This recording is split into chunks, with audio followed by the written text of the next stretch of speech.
that there is a significant amount of evidence that this came from that laboratory. 邪恶蓬佩奥在科学面前大肆喷毒造谣。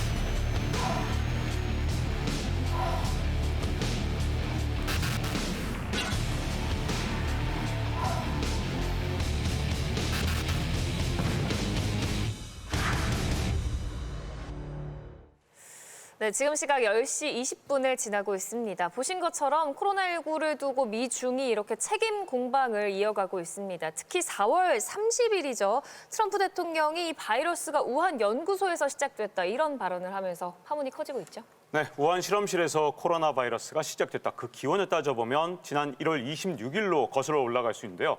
그때 이스라엘의 한 이 전직 정보장교가 이 실험실이 세균전 프로그램하고 연관돼 있다 이렇게 말하면서 시작됐거든요. 그런데 이제는 트럼프 대통령에다가 심지어 폼페이오 국무장관까지 나서서 이 유출설 굉장히 강력하게 주장하고 있기 때문에 문제가 되고 있거든요. 그럼 그 근거로 내세우는 게 뭐냐? 바로 중국에서 미국에서 수입해간 의료용품이 유독에 최근에 많았다는 건데요.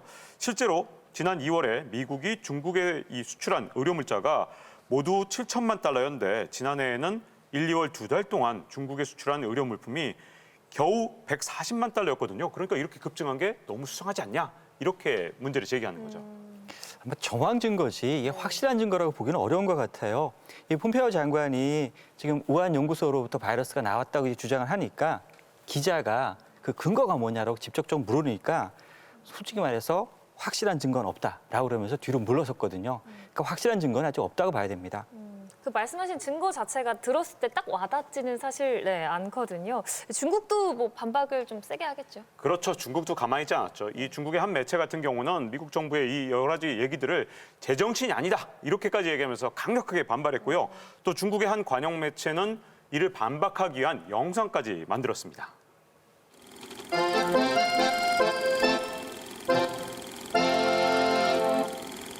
January, We discovered a new virus. So what? It's dangerous. It's only a fluke. February, It's overwhelming our medical system. Look how backward China is. The virus is killing doctors. Typical third world. April, We said it was airborne. You gave false data. Why didn't you warn us? We said it was dangerous. That's right. You lied. We did nothing for 3 months. And because the W... 결국 뭐 우리는 제때 알려줬는데 너네가 이제 감기라고 하면서 대처를 안 해놓고 덮어 씌우는 게 아니냐 뭐 이런 얘기네요. 네. 네, 중국이 뭐 세계 국가들, 특히 뭐 영어권 국가들을 대상으로 한 이제 선전전을 펼치는 것 같습니다. 뭐 말씀하신 대로 이제 중국은 제때 알려줬는데 미국이 제때 대처를 하지 못해서 뭐 지금 현재 상황을 보면 전 세계 확진자와 사망자의 약 3분의 1이 미국에서 나올 만큼 피해가 커졌다 이런 말을 이러한 좀 재미있는 영상을 통해서 전달하고자 한 것 같습니다. 문제는 이게 또 무역 갈등으로 번지고 있어요. 그 미국이 뭐 중국과의 무역 합의를 파기하겠다, 관세를 물리겠다 이런 얘기를 꺼냈잖아요. 네, 맞아요. 지난 1월 중순에 미국하고 이 중국하고 무역 합의 이르렀죠. 그 합의 조건을 보면 이랬었습니다. 중국이 미국산 제품 2천억 달러를 산다.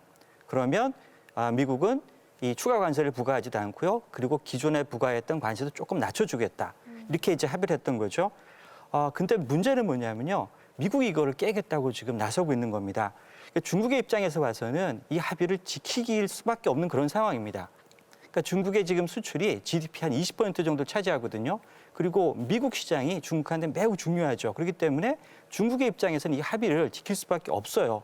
그러니까 이 약점을 알고 있으니까 미국에서 이 압박 카드로 중국을 지금 중국한테 위협하는 것이 아닌가 그런 생각이 들어요. 그러니까 합의를 만약 파기해가지고서 관세를 많이 매길 수도 있고요. 아니면 다른 형태의 어떤 그 보복을 할 수도 있고 어쩌면 이러다가 제2의 무역 전쟁이 일어나지 않을까 걱정이 됩니다. 중국도 가만히 아니겠죠. 네, 중국에서는요. 중국이 보유하고 있는 미국 국채를 팔아버려서 미국을 압박하자 이런 주장이 나오고 있는데 이 당장 뭐 중국이 보유하고 있는 미국 국채가 일본에 이어서 2위거든요. 근데 이걸 팔아버린다는 건 어떤 의미냐면 지금 미국에선 경기 부양을 하기 위해서 국채를 훨씬 더 많이 발행해야 되는데 이때 이 미국 국채를 팔아버리면 이자율은 끌어올리고 달러 가치는 낮출 수 있다 이런 주장이거든요. 근데 이게 실제 가능하냐 이게 좀 어려운 게요. 미국은 기축통화국이라 달러를 발행해서도 국채를 사버리면 되고요. 최근에 일본이 자꾸만 미국 국채를 사들이고 있습니다. 그렇기 때문에 과연 이게 실효성 있는 반격일 것이냐는 좀 따져봐야겠죠. 미국에 큰 타격은 되지 않을 것 같다. 뭐 이런 말씀 해주셨는데 이제 또 이런 우려도 나옵니다. 이 경제 문제를 넘어서 포스트 코로나 시대에 미중 패권 경쟁으로 가는 게 아니냐 이런 얘기가 나오거든요. 네, 사실 이제 코로나 이전부터 미국과 중국 사이에는 신뢰가 매우 낮은 상황이었습니다. 이제 미국 입장에서 보면 최근 미국이 WHO에 대한 강한 반감을 드러냈듯이 중국이 이러한 국제 기구들을 장악해 나가면서 국제 질서를 중국에게 이로운 방향으로 하려고 한다. 그리고 뭐 1대1로 사업 이러한 것들이 추진하는 것이 모두 미국이 구축해 놓은 질서를 중국 위주로 바꾸려는 것이다라는 인식을 가지고 있는 것이죠. 그래서 지금 우리가 이야기했던 것처럼 코로나의 기원이 어디냐 하는 공방을 비롯해서 앞으로 일어날 사건들이 미중 간의 감정의 골을 더욱더 깊게 만들고 두 국가의 정치적 관계를 더욱 어렵게 만들 가능성이 있어 보입니다. 근데 하필 왜 지금이냐 이런 생각 들어요. 사실 전 세계가 어려운데 지금 싸워야겠냐 이런 생각 드는데 트럼프 대통령의 어떤 큰 그림이 있는 거겠죠. 아마도 이번 올해 11월에 있을 대통령 선거가 트럼프 대통령에게는 중국 때리기에 나선 가장 큰 이유가 아닐까 생각이 됩니다. 네. 올 1, 2월만 해도 미국이 이제 코로나로 인한 피해가 거의 없었을 때에는 트럼프 대통령으로서는 경제가 매우 호황이다 보니 본인의 재선을 아주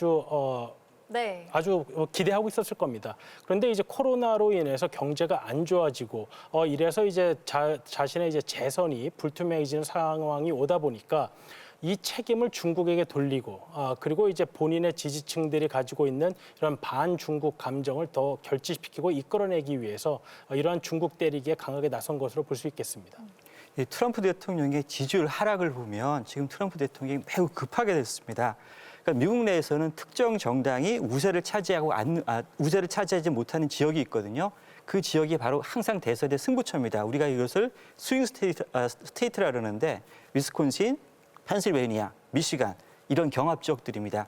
이 경합 지역에서 지금 민주당 후보 바이든이 우세하다는 결과가 나오고 있습니다. 심지어 공화당 내부 안에서도요. 트럼프 대통령의 재선을 반대하는 이 모임이 만들어지고 있습니다. 그리고 이 모임에서 정치 광고를 냈는데 지금 엄청나게 큰 화제를 이제 불러 모으고 있습니다. 한번 보실까요? Millions worry that a loved one won't survive COVID-19. There's mourning in America. And under the leadership of Donald Trump, our country is weaker and sicker and poorer. And now, Americans are asking, if we have another 4 years like this, will there even be an America? 공화당까지 저렇게 편을 안 들어주니까 트럼프 대통령 좀 화가 많이 날 것 같은데요. 제일 중요한 건 이제 이게 우리한테 어떤 영향을 미치냐잖아요. 미중 두 나라의 갈등 속에서 우리나라가 큰 피해를 보고 있는데요. 사실 우리가 무역 의존도가 너무 높다 보니까 어쩔 수 없는 현상인데 당장 지난해 같은 경우 미중 무역 갈등이 심해지니까 우리나라 수출도 덩달아 한 10% 정도 줄었거든요. 그런데 그 당사국인 중국 같은 경우는 0.1%밖에 줄어들지 않았습니다. 우리나라의 이 중국 수출 의존도가 전체 수출의 27%를 차지할 정도니까 만약에 미중 무역 갈등이 계속해서 반복된다면 결국은 또다시 우리 수출의 발목을 잡는 일이 되풀이되지 않을까 약간 걱정이 되는 거죠. 과거 냉전 시대에는 미국과 소련을 중심으로 세계가 반으로 나뉘었기 때문에 우리로서는 한쪽에서만 생활을 했으면 됐습니다. 근데 이제 지금은 우리가 미국과 중국 모두와 경제와 안보에서 밀접한 연관을 가지고 있고 이 상황에서 한쪽을 선택해야 되는 압박을 받게 된다면 매우 고민일 수밖에 없습니다. 최근 이제 영국에서 영국의 5G 사업에 중국 화웨이산 제품을 쓰겠다고 하니까 미국에서는 이 제품을 쓰는 것에 대해서 이제 반대를 한 것이죠. 그래서 미국 의회에서는 영국이 5G 사업에 화웨이 제품을 쓴다면 미국이 수출하기로 했던 F-35 전투기를 수출을 하지 말라라는 법안까지 나오는 상황입니다. 그래서 이런 5G 사업 등에 있어서 중국을 배척하려는 의도가 매우 강하기 때문에 이러한 압력은 이제 우리도 이제 피해갈 수 없는 상황이 이제 될 것으로 보이고요.